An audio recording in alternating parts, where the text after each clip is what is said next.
what we want to do with a knife is to keep the sharpest part of the knife away from the fingers. So we use the knuckles to guide the knife.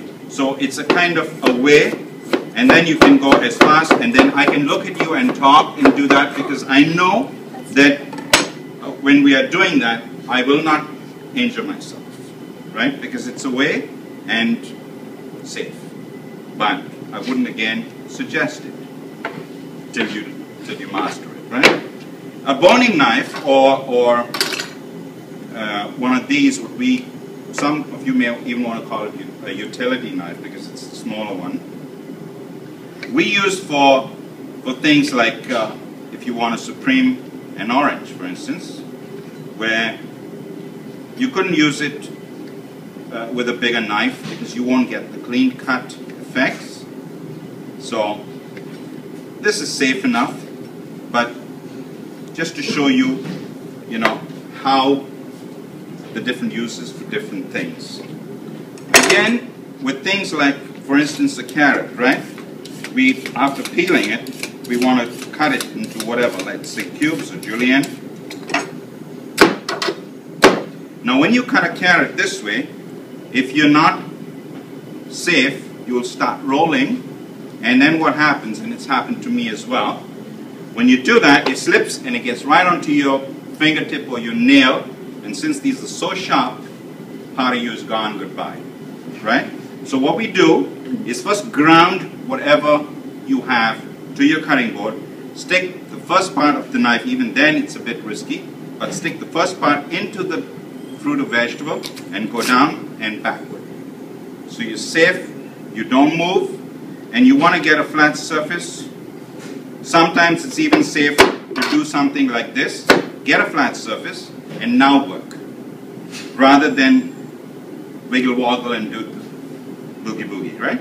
So, and then you can then go the same way. Again, you'll notice, because it's me doing it, I'm not so careful, but really speaking, it's always the little angle away from the finger.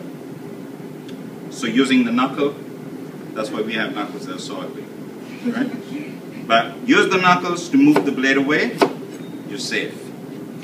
So, any questions? Anything in cutting or peeling or?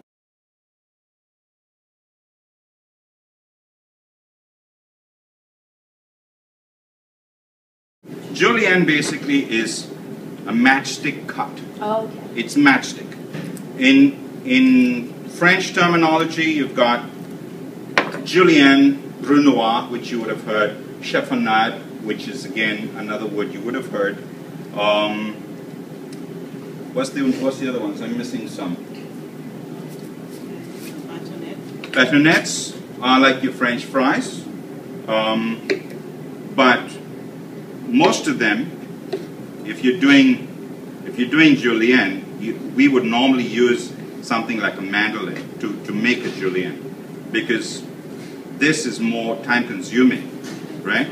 But this is julienne. Okay? The same thing, going further, if you did that, that is Brunoise. Little pieces. Now you can have a fine diced Brunoise, you can have a chunky Brunoise, or you can have just what we normally call a farmer cut, which is any odd way when you want to throw it into a stew or something like that.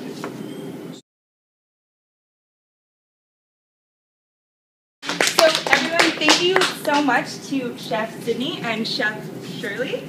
Everyone give them a big round of applause. Thank you so much for coming out and teaching us this. This is awesome, and thank you to you. Thank you so much.